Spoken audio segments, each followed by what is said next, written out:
share. So welcome everybody to the MGH brain-PBM clinic. I'm Paolo Cassano, and today is my great pleasure to welcome Dr. Anne Liebert. Today is also January 27, 2023. Dr. Anne Liebert is a clinician scientist, is professor at the University of Sydney, and is coordinator of photomolecular research at Sydney Adventist Hospital. And she'll be talking today about biophotons. So welcome again. Take it away, Anne. Thank you. So I'd like to really thank Massachusetts General Hospital and Professor Cassano for the opportunity to speak about the emerging research in the area of photophysical mechanisms of photobiomodulation and its application to precision medicine.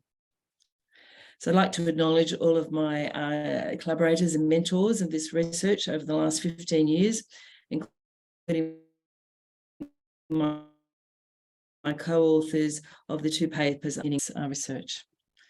So we're just going to talk about a brief history of the photophysical aspects of photobiomodulation, the past and the present research pertaining to it. We're going to talk about biophotons and resonance oscillation theory, about how this might apply for photons in sleep and wakefulness, how there's clinical example of resonance theory and precision medicine, and why this is important in the timing and the practical implications in Parkinson's disease treatment with photobiomodulation, and then a few future directions.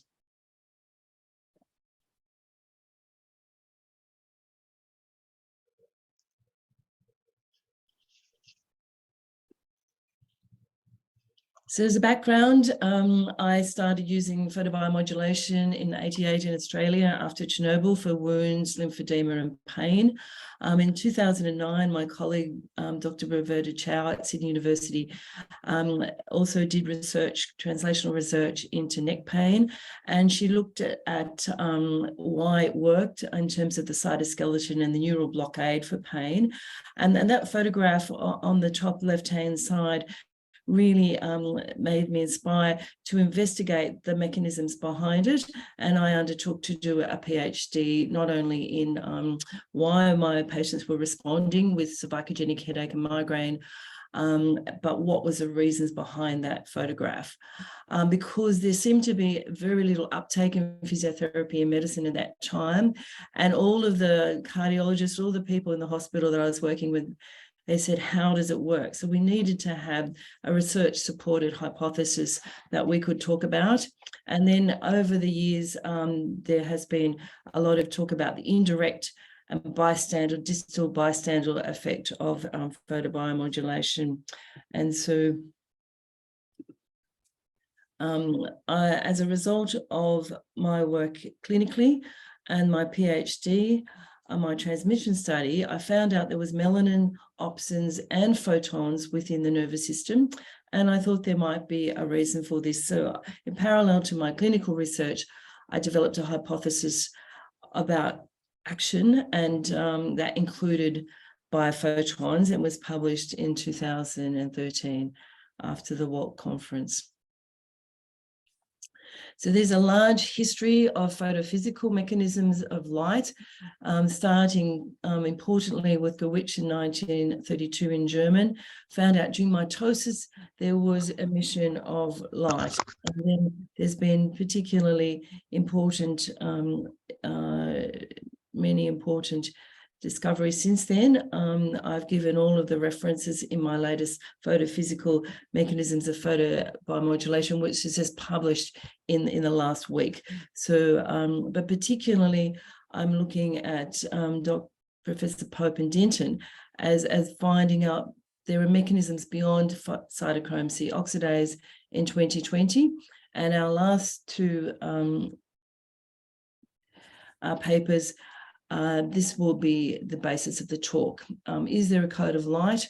And is this important in application of PBM in sleep and wakefulness, and how that might pertain to the areas of Parkinson's disease? So I started with familiar factors for psychogenic headache. My patients were responding when they were unresponsive to normal treatments. So I looked at the reasons for it in an intergenerational trial, and the evidence came up that there was an ion channel problem, which was accounting for the photophobia, this dysautonomia, and the ataxia. And this pattern of vulnerability was linked to a channelopathy. It's reflected in coherence in the CNS, and something called cortical spreading depression, and a similar response to the peripheral nervous system that my friend Roberta Chow had discovered. So I was extending her work into the central nervous system and brainwaves. So the temporary lack of coherence during migraine and the lack of brain waves is involved with photophobia and the loss of vision and speech during a headache. But this is temporary. So I looked at the default mode network, how that was all working, how this might have something in common with chronic pain patients who are also with these same polymorphisms were also disrupted with their insular cortex. And interesting, these are also predictors and risk factors for Parkinson's disease. So in headache patients, we have a decreased connectivity in some areas, and in other patients with pain, they have an increased. So this is a cortical coherence issue that we are modulating. And as we can see from Lou Lim's diagram, we have an immediate change in this coherence on application of transcranial PBM.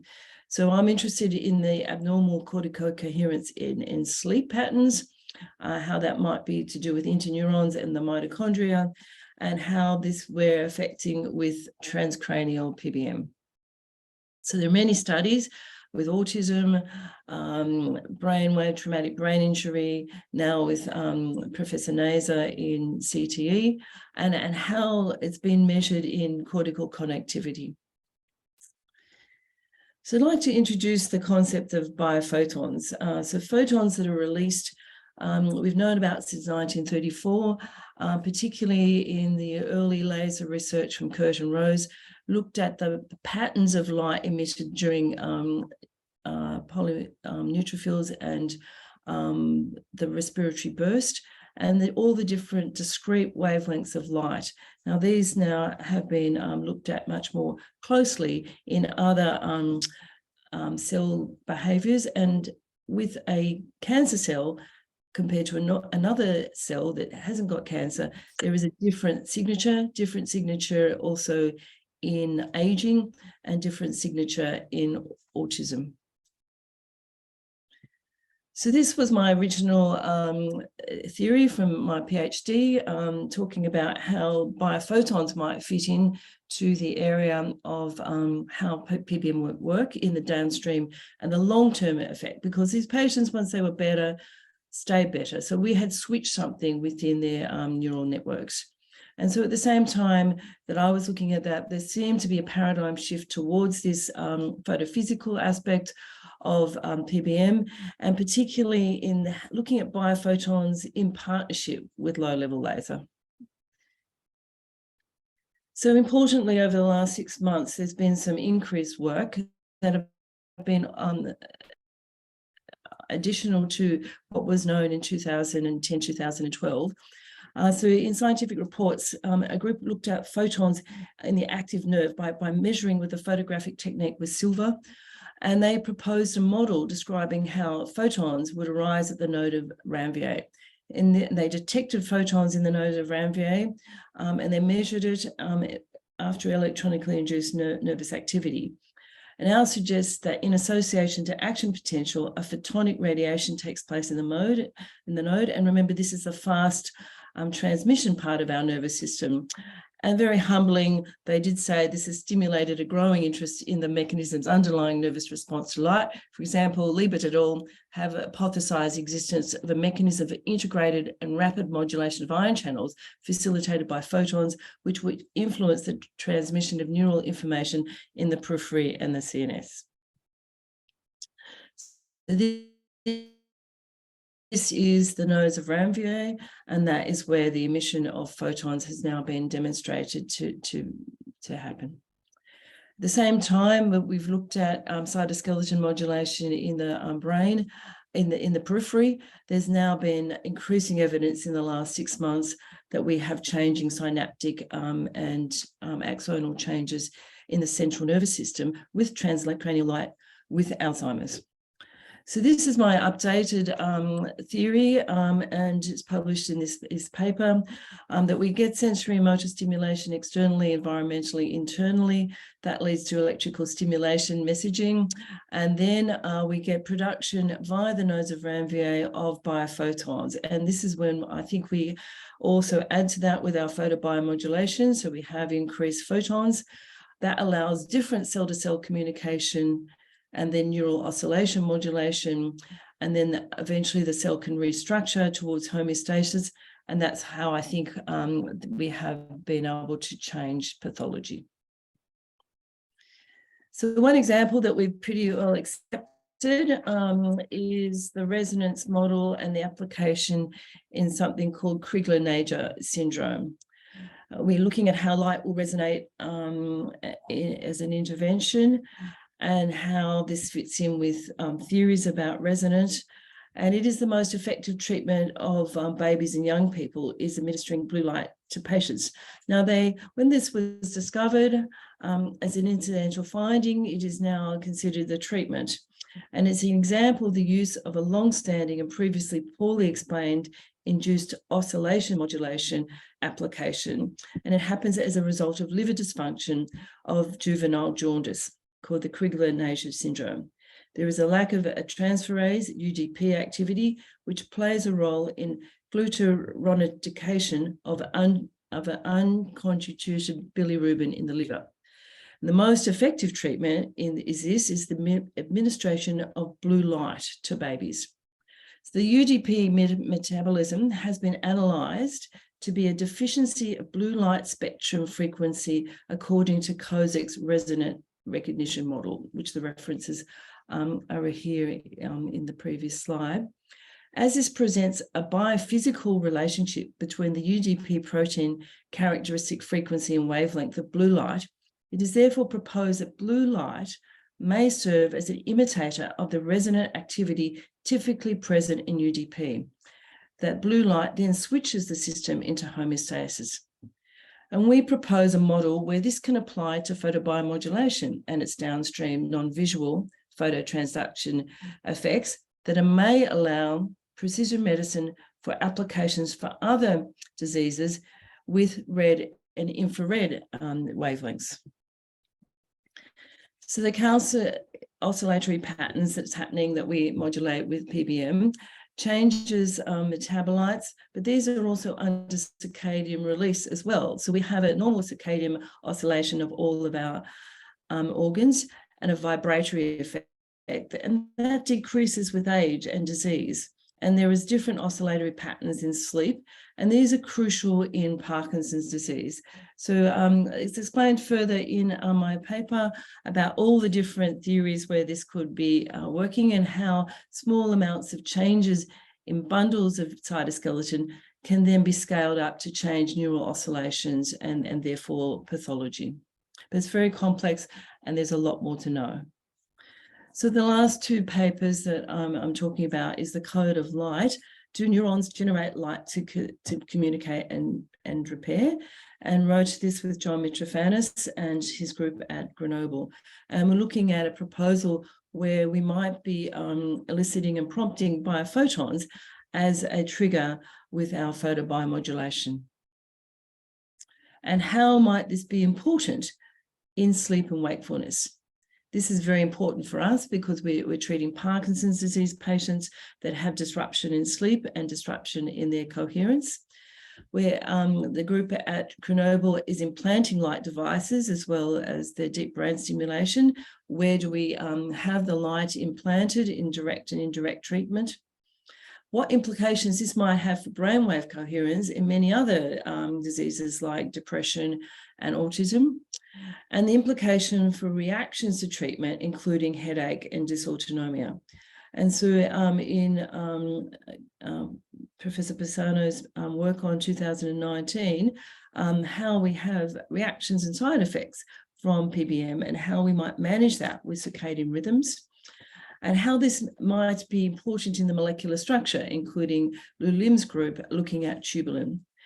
And the treatment of multiple sclerosis mouse model is successful only in the morning, and this is a personal communication with Professor Lyons on her model of MS. So the photobiomodulation in sleep and wakefulness, there's an importance of circadian rhythm. So during wakefulness, there is a large effect of our energy and ATP on our neuron, our executive functions, and our organs and our microbiome. And in nighttime, it is a lot of the energy and photonic interaction is happening in running the glymphatic system and the housekeeping system in our brain. So Professor Mitrofanus in our group proposes this might be one of the ways that our indirect systemic stimulation works through our nervous system on the vagus nerve, and particularly how it might be working on neurons with healthy neurons and diseased neurons in photons that are endogenous, and then in the lymphatic system at the lack of inhibition of interneurons that will allow for gamma oscillation, and there is a lack of changing between all the executive networks. And this is particularly noted in other chronic pain with chronic central sensitization. It involves the basal ganglia, it involves pain sensitivity, it involves channelopathies with ion channels, as particularly with migraine. So the early system of Parkinson's disease is pain can be the first one, either a frozen order, neuropathic pain, dystonia, difficulty with central pain issues that modulates around the body. So we're looking at the use of photobiomodulation to target the lymphatics and perhaps this other system of biophoton release that happens often at night. And we're looking at photobiomodulation, and there's increasing evidence that we're perhaps one of the mechanisms that we're effective in our augmentation, the same way that we're treating lymphedema since 1988 for the periphery. So we have a new helmet that we've designed in Australia that targets the lymphatic system and C1-2 and the vagus nerve. And this will be utilized in our Parkinson's patients that have disruption in this. So we think there's a systemic effect from the early work with Dr. Oren in Israel, where treatment in the periphery of the stem cells of the tibia worked better in cardiac pain protection at 67% compared with treatment locally over the heart. We've also demonstrated this with in our work at Sydney University with Dan Johnston, Professor Stone, and John Mitrofanus, where treatment on the abdomen was as effective as treatment transcranially, and increasingly in Alzheimer's disease, also in the group in French with Professor Liebert. So unpublished early indication of our multi-center Parkinson's trial indicate that pain is a modifiable symptom, especially over the long term, and we're talking 3 years so far. So I'd like to talk about some Parkinson's disease cases where it's a direct application of this idea.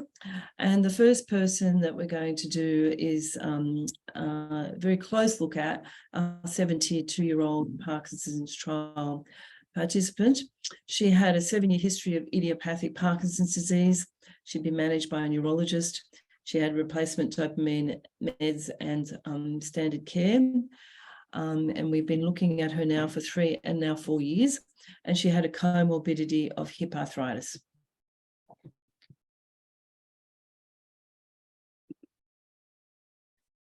So her first presentation was Hone and Yaw stage 3. Her main problem was severe diarrhea and constipation. She could not even come to our trial easily because she would have to stop at the service station twice to go to the bathroom. Her main clinical features was a lack of motor control of her left arm. She could not control her heavy bags. She had a moderately severe limp with foot drag on the left. She had hypotonus on the left side and a functional scoliosis. She had dysautonomia and a lack of facial expression. She had low speech volume. She had an increasing lack of confidence and depressive symptoms, and particularly difficulty sleeping. And that was on the first day that we assessed her.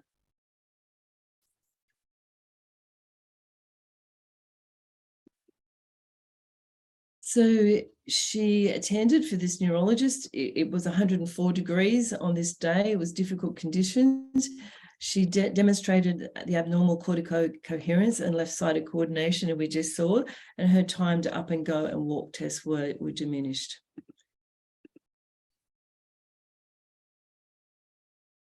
So the treatment protocol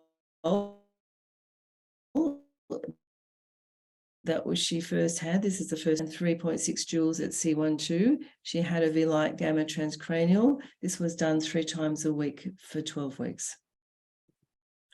So this is 1 hour after the first treatment and a glass of water to make sure she was not dehydrated.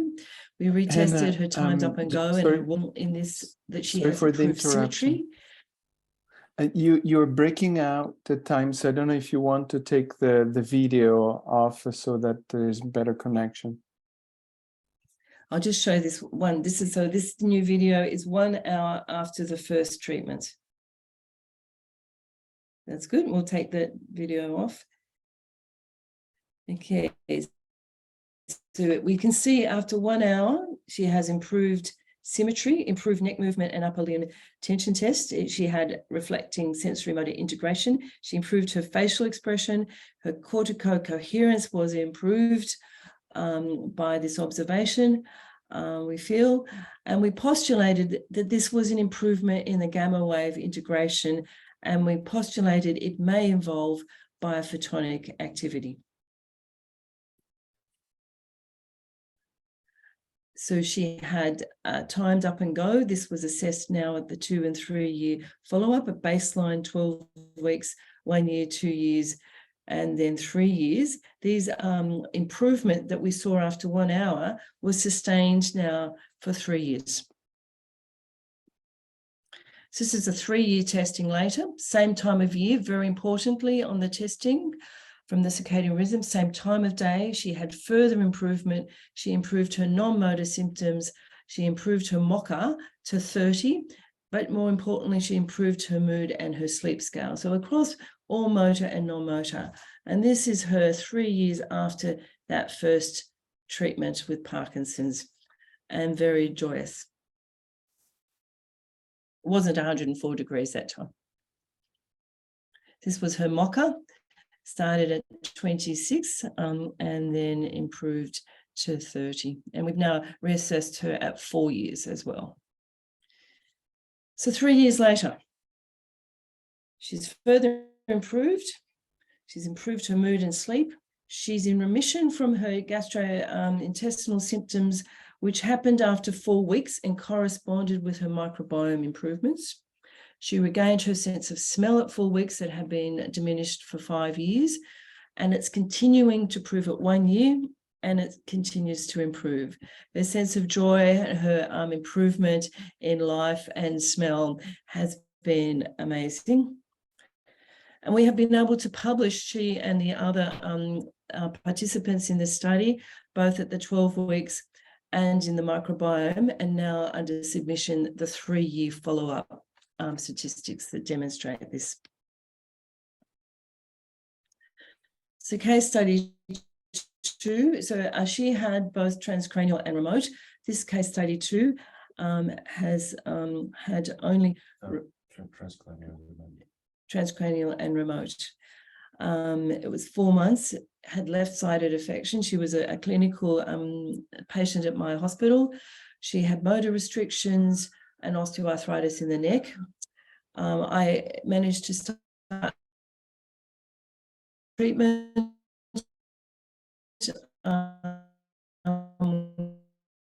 within 3 months of her diagnosis. She's had interdisciplinary treatment with carefully controlled medication and exercise 3 weeks and a detailed PBM regimen, which incorporates circadian rhythms. She has the helmet daily in the evening. She has the laser to the abdomen and neck and C2 3 times a week. And she also has manual treatment from me to help with her lymphatics. And she has home treatment as well. So she began with the V-Light, then she started with the Well Red, and now she's been trialing our new specific helmet for lymphatics. She takes smaller amount of medication more regularly. She has reduced side effects from the medication, and her UPDRS and neurological assessment is unchanged for 5 years. And she has a predominant absence of symptoms when she's under the strict control of this regime.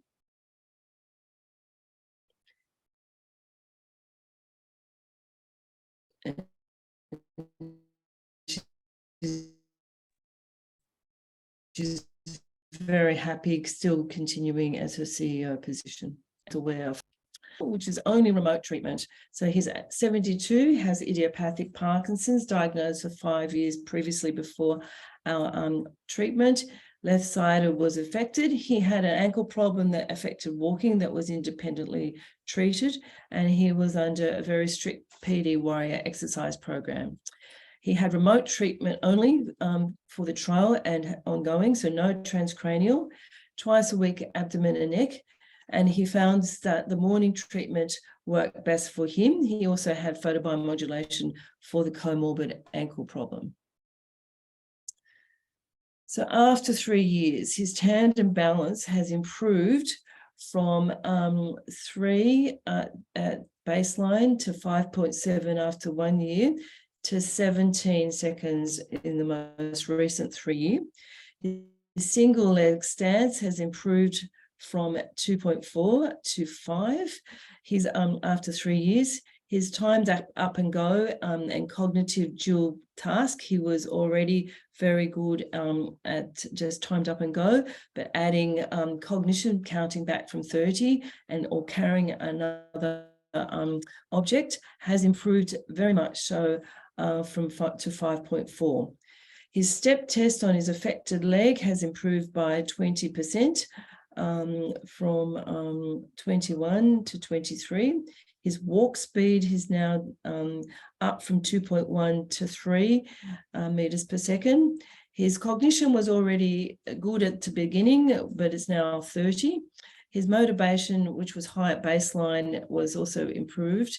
And he is now organising walking marathons for Parkinson's New South Wales, hiking tours across Europe, and he's extremely well. He is also a subject of our follow-up under submission to the World Parkinson's Congress, and his results have been published. So the case study for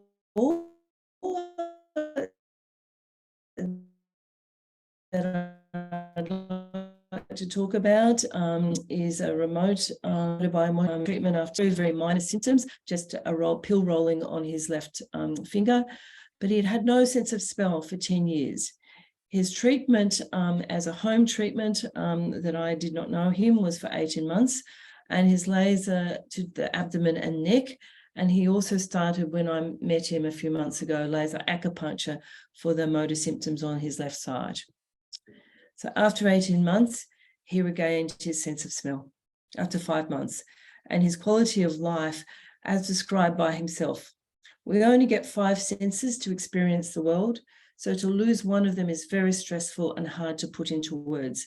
But to get that sense of back is remarkable and something I truly cherish. And regaining your olfactory bulb neurons and sense of smell is also a coherence issue and a neurogenesis as well. So this was not quick, but it took 5 months, but the quality of life improvement is profound. So the intersection of the biophotons and the photobiomodulation in sleep, wakefulness, and circadian rhythms. We've seen it in Paolo Cassano's work on autism, where their study has shown increased awareness, communication, motivation, and repetitive behaviors. But some of the side effects were insomnia, headache, and skin warming. Not side effects, we call them reactions.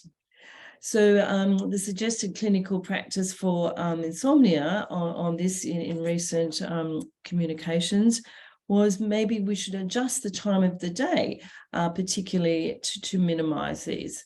And this will be different if you're a morning or an evening person, and there is a validated tool to see if you're morning or evening. So that's just one example where I think that we can implement these principles.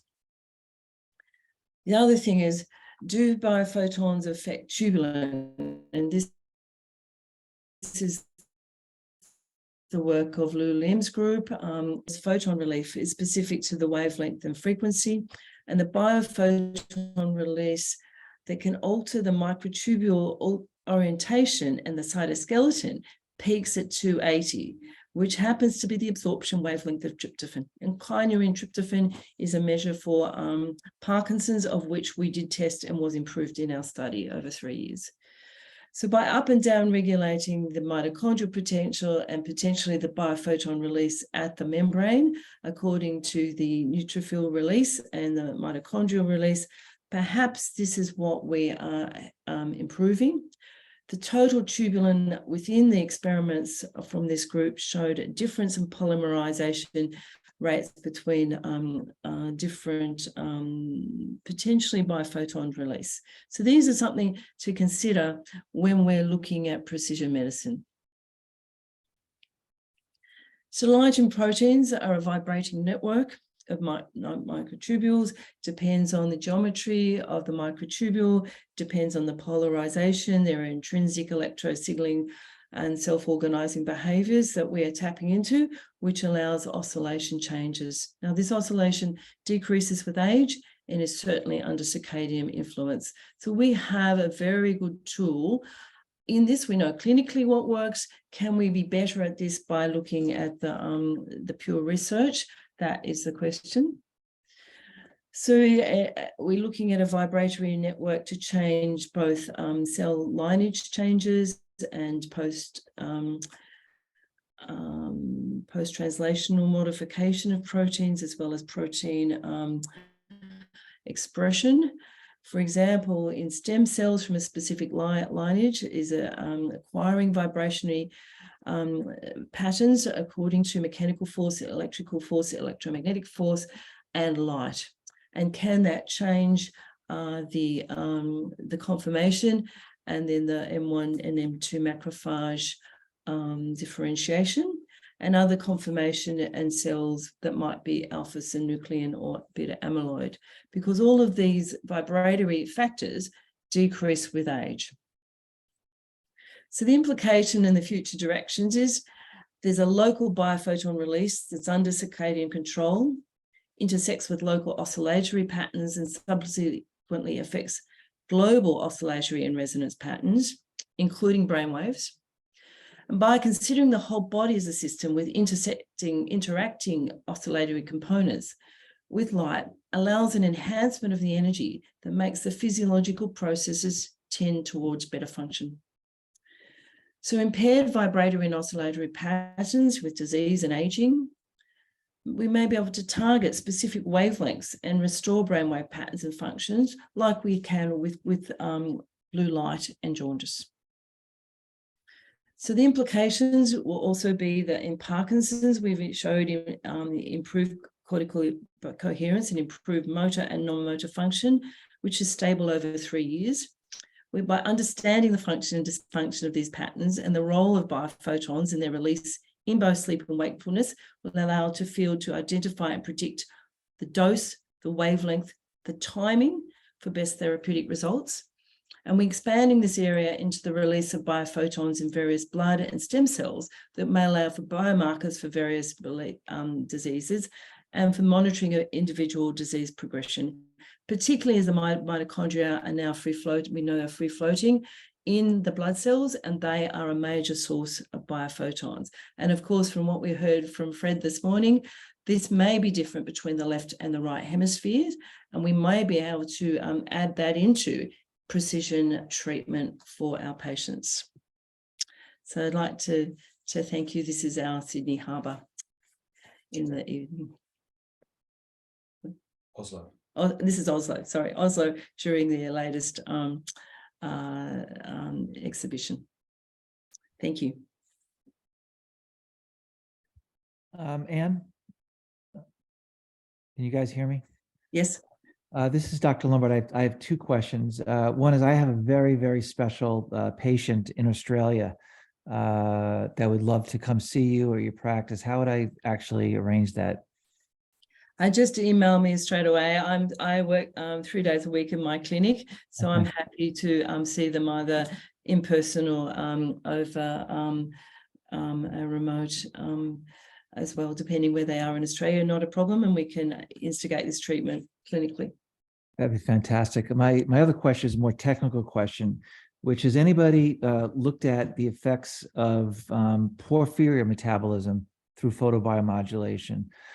Because photons basically are mostly activated in contact with various porphyrin molecules, whether B12, hemoglobin, tryptophan. All these have certain resonance at the Sorite effect.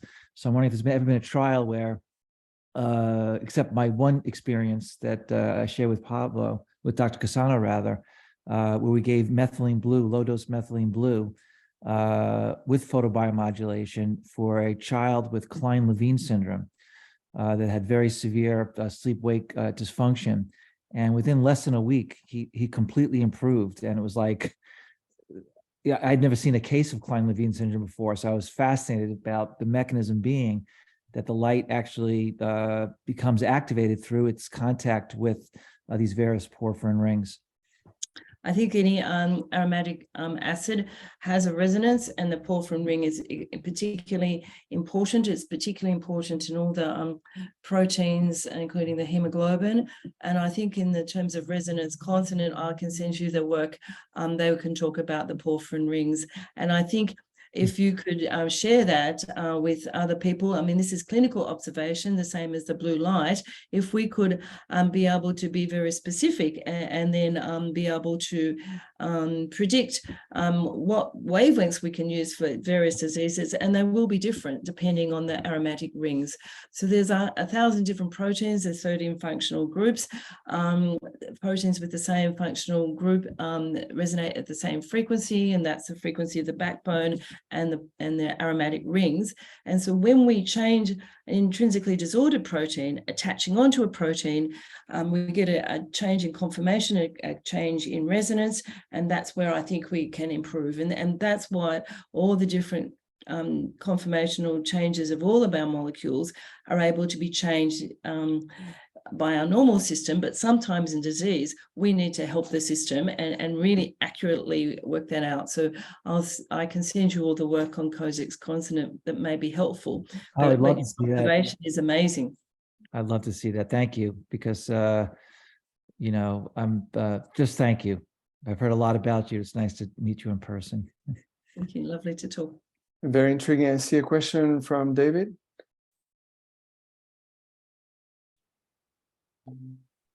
Yes, thank you, Anne. That's very interesting and very inspiring indeed. So I've got two questions as well.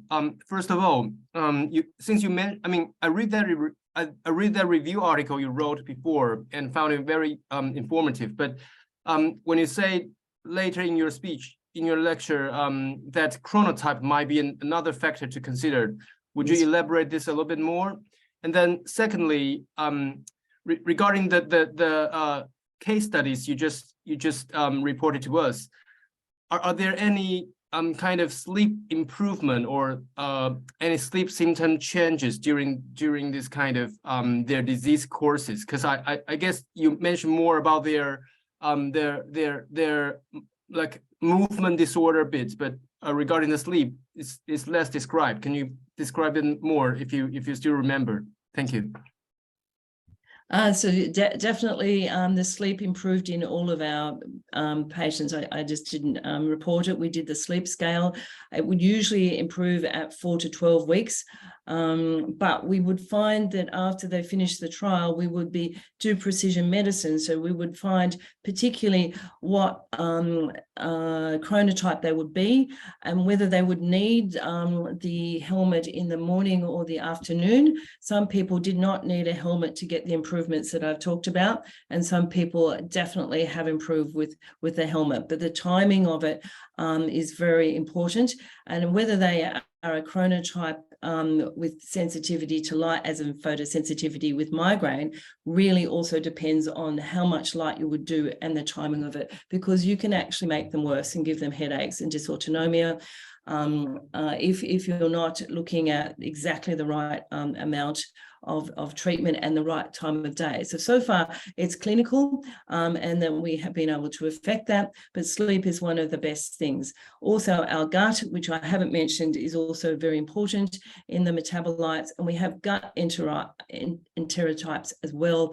as genetic enterotypes, and we also have that's disrupted in many diseases, and it's different between people because the microbiome has its own independent circadian rhythm, and that's different between people. So we talk about the holobiome between our genetics and our microbiome.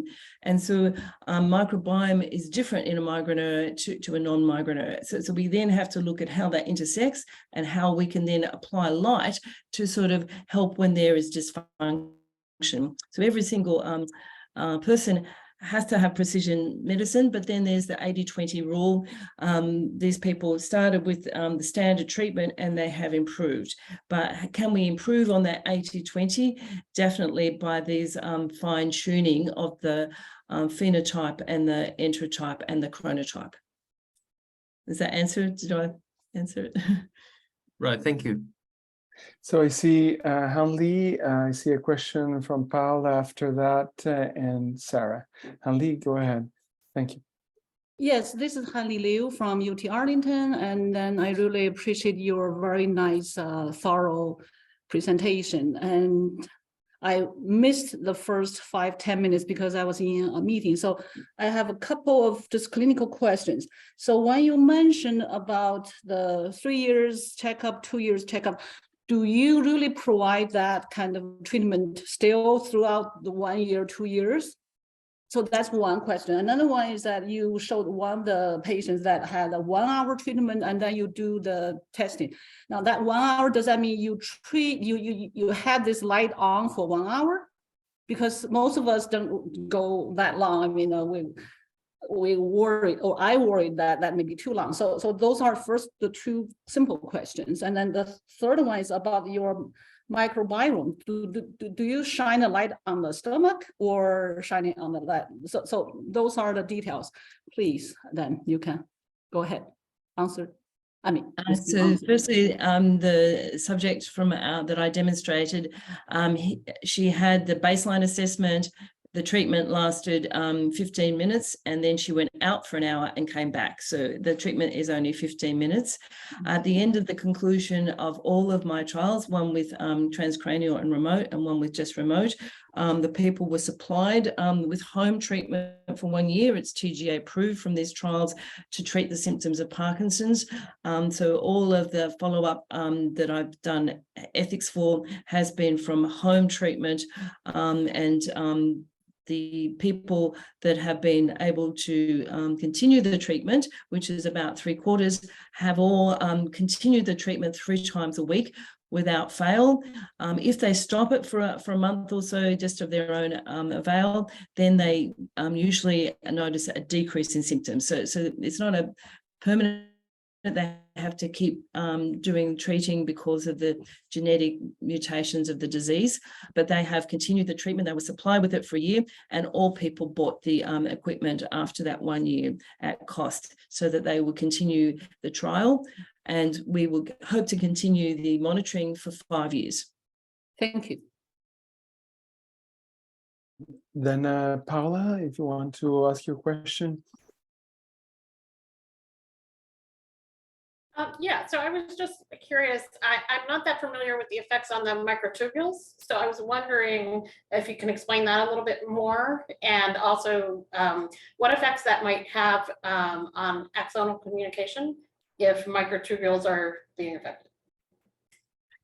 So my colleague Roberta Chow in 2009 did extensive work in the periphery on pain and irradiated the axon with light and showed it had change in the microtubules and depolarization and varicosity formation. So that was a neural blockade.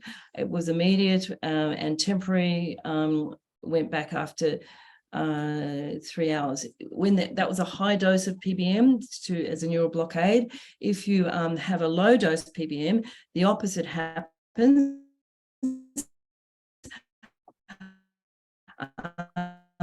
You get increased polymerization and increased stability of the micro disassembly. It changes that in terms of the central nervous system. This is only very recent work that's been done. There has been some work with light on the microtubules showing that there's changes the bundles in oscillation, that changes then the total oscillation in the microtubules, and then changes the cytoskeleton as a direct result from the bundles of microtubules to the structure of the cytoskeleton. It looks like the metabolites from the microbiome may also have an effect on the microtubule and cytoskeleton as well. And I briefly put that in my new review article about the potential. So I think the cytoskeleton is the area that we know that we change, and then the permanent changes to the cytoskeleton in terms of immune and memory then lays down the changes in morphology, in my opinion. Has anybody looked at aquaporin receptors and the effect of light? Yes, aquaporin 4. There's been several studies in the brain and on the end feet of the astrocytes. It changes aquaporin 4, and we think that's a major reason why we are able to change the lymphatics. And so there's been increasing evidence, especially in Russia, on treating the lymphatics. And I think from the neurologists that I work with, they say, and your treatment is working on C2 because of going into this system with aquaporin modulation. At C2 spine? Well, C2 getting into the trigeminal nucleus and the expanding effect from the non-visual phototransduction. Directly to the aquaporin 4 changes. Because we know in astrocytes, that's where we're decreasing the pain from PBM. Thank you so much. We have a few more minutes. I see Sarah and Stephanie. Thank you. Yes, thank you, Anne. Can you hear me okay? So my question was, you spoke a little bit about the microbiome, which was very interesting. Do you think that the microbiome is also releasing biophotons, and that's kind of communicating with the body in that way, like a body cell bacteria communication? And is that something you're looking at when you're stimulating the gut? So I think that we can say that we release metabolites from the microbiome that definitely changes downstream that will affect biophotons. That is what I can say. The postulation about whether the biophotons, I mean, bacteria do release biophotons, and some bacteria talk to each other with phototropic behavior. Whether that is happening within the system, no one has investigated. And as we know, mitochondria can be considered bacteria. So in terms of mitokine signaling, can the mitochondria speak to each other with mitokine signaling? Is this part of the system? That's another big question to ask. And then, of course, the third question that my husband, Brian Bicknell, the microbiologist, will not consider, that is the first one to look at, is can the mitochondria talk to the bacteria? Yeah, that's interesting. And do you think it's a field effect? Because you spoke a bit about like the nodes of ramvia and you had that. So do you think like it in the brain especially, it's a biophotonic field effect rather than? Definitely. Right. And I think Juanita Zander's article from 2001 describes very well the electric field effect of PBM, and I agree with her. Yes. Thank you. Thank you. Stephanie? Hello, thank you for the presentation.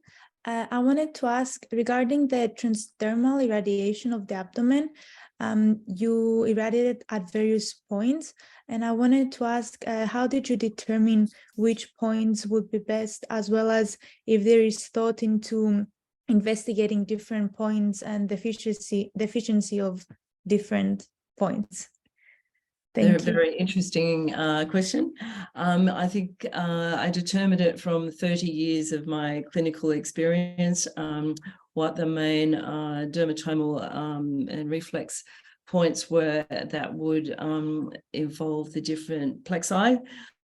Then I tested it, and then feedback from the patients was that when you put the point down lower, it was more effective. And so I haven't investigated another system. I just found that this one has worked for 3 years. So we have a protocol.